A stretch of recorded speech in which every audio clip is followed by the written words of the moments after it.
contar un poco acerca de la historia del tarot. Primero quiero hablar un poco acerca de este mazo. Específicamente es una reimpresión de un mazo de París de 1890.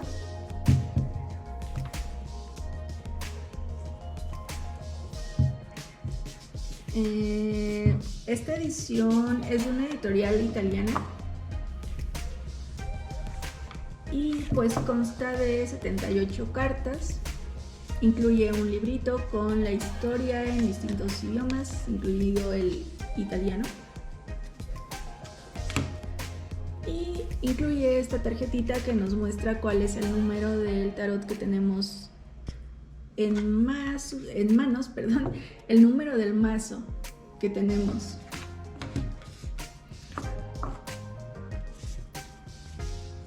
Bien, comenzando un poco con la historia del tarot. El tarot es un mazo de cartas. Actualmente lo conocemos como un mazo de 78 cartas, que consta de 22 cartas arcanas o 22 arcanos, y el resto pues son los arcanos menores, que incluyen los 4 palos, que son copas, espadas, bastos y oros o discos.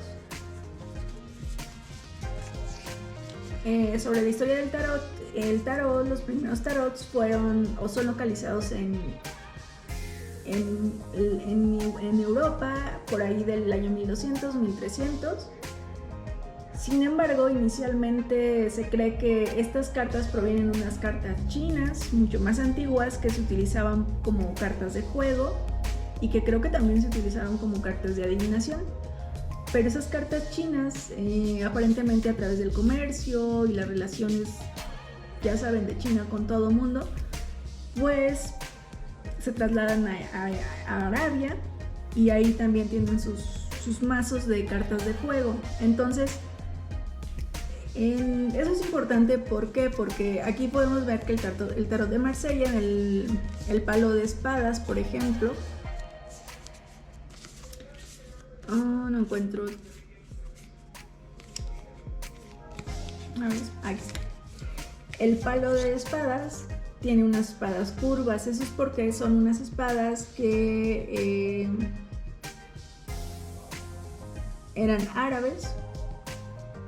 Entonces de ahí es de donde se toma este palo. Entonces podemos ver un poco, trazar esa historia del mazo de juego de China, Arabia y de Arabia al resto de Europa.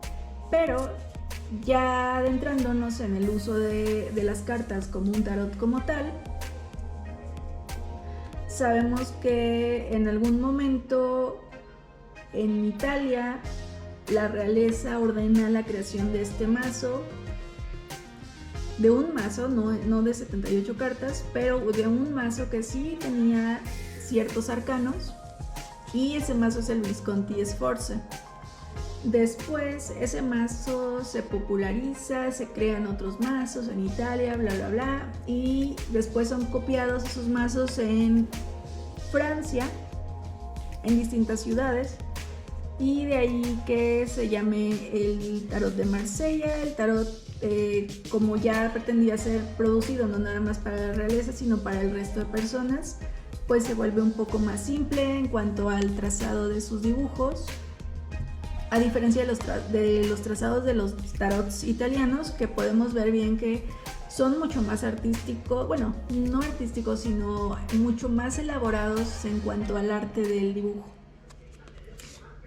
Pero pues es básicamente el origen del tarot de Marsella. Ahora, cuando pensamos en quién realmente agregó estas 22 imágenes, podemos pensar en que por aquellos tiempos la imposición de la religión católica y cristiana pues obligan a que ciertas personas que hacían prácticas que eran consideradas paganas se oculten en sociedades secretas, y en estas sociedades secretas que guardaban o resguardaban conocimientos antiguos, se cree que pudieron ser parte de las personas que agregaron estos símbolos o guardaron esta información en las cartas arcanas, en los arcanos.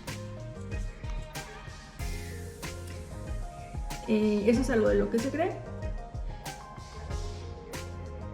Otra de las teorías que se tuvieron por aquellos tiempos es que el tarot provenía de Egipto, debido a que quienes comenzaron a practicar esta parte de la cartomancia y la adivinación fueron los pueblos gitanos, que hoy se sabe que provenían probablemente del norte de la India. Sin embargo, en aquellos tiempos los gitanos se cree que era el pueblo que quedó del antiguo Egipto, y se cree que ellos traían ese conocimiento oculto de Egipto y que por tanto el tarot tenía que provenir de Egipto. Sin embargo, algo muy cierto es que ahora que conocemos un poco acerca de los arcanos y la información que guarda cada uno, pues sí coincide un poco con esa filosofía antigua que se tenía en Egipto, donde recordemos que tanto la magia como la religión eran parte de una misma cosa, de la espiritualidad de los egipcios. Entonces, pues no sabemos realmente quién haya creado estas cartas. Inicialmente sí se tienen papeles donde se habla de cómo es que se jugaba cómo es que se jugaba el juego con el tarot, pero cuáles eran las reglas de ese juego. Sin embargo, después ya se empezó a utilizar para la adivinación y para intentar obtener respuestas de forma divina o mística. Y en el siglo, en el 1800 y algo, los ocultistas empiezan a estudiar con más detenimiento el tarot y lo empiezan a hacer algún tipo de evaluación, ¿cómo se diría? Conjuntar los conocimientos que se observan en el tarot con los conocimientos de la cábala, porque para ese entonces ya existía la cábala. Estamos hablando de Eliphas Levi,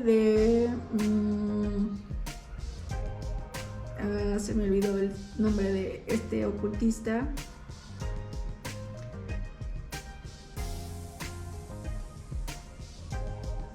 Pero bueno, varios ocultistas empiezan a complementar el conocimiento en el tarot con la cábala, con la magia ceremonial, con otras cosas.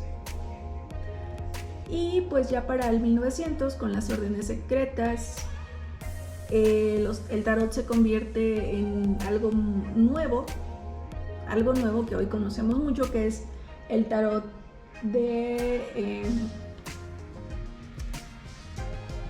el tarot Rider-Waite, que pues sabemos que Edward White hizo además otros tarots, pero el más famoso y el que actualmente se utiliza más es el Rider-Waite, también por la facilidad de la interpretación de los dibujos, la conexión que se tiene con ellos psicológicamente, y además porque él dejó escrito bien trazado como de qué se trataba su tarot, el significado que tenían las cartas, y pues eso vuelve algo muy muy fácil de entender para cualquier persona. Por lo tanto es uno de los tarots, de los mazos más utilizados. Y otro ocultista, que fue Aleister Crowley, años después crea también su propio mazo de tarot, que también le da un significado y todo un estudio similar, con mucha simbología histórica similar a Edward White, pero viéndolos ya en perspectiva, el tarot de Edward White va más como de la mano de una evolución más material en cuanto al mundo material, más mundana, y el tarot de Aleister Crowley va un poco más de una evolución espiritual, interna, cósmica, bla bla bla. Ambos tarots tienen un arte muy muy peculiar. Bueno, a mí el tarot de Aleister Crowley me parece que, al menos en el arte, muy bonito. Y fue pintado por Lady Frida Harris, creo que ella fue, así era el nombre de la pintora. Pero volviendo al tarot, pues este es uno de los mazos, el tarot de Marsella, que pues tienen esa parte inicial, la parte limpia, sin nada de estas simbologías, agregados y demás de la cábala y todo esto. Aquí bien es cierto que sí hay un conocimiento oculto. Recordemos que también pudo estar basado en aquellos tiempos, habían unas cartas que se utilizaban para que los niños aprendieran cosas.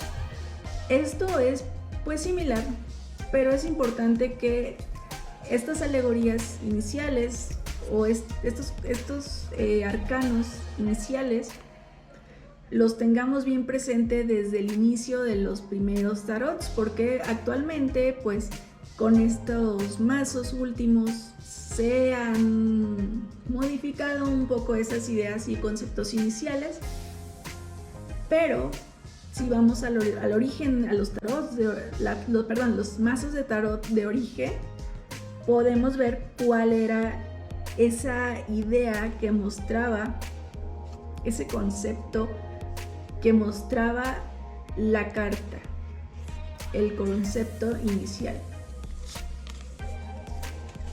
Y pues eso era lo que quería comentar. Un poco acerca de la cartomancia y demás prácticas, pues tal vez después haré algunos videos acerca de eso. Algo importante de este mazo es también que en el caso de la sacerdotisa y el sacerdote son cambiados por Júpiter y Juno para no corromper leyes de la iglesia o molestar a nadie. Fue en este mazo que se hace ese cambio. Y pues eso ha sido todo. Agradezco que hayan visto este video y pues espero seguir con diferentes videos posteriormente.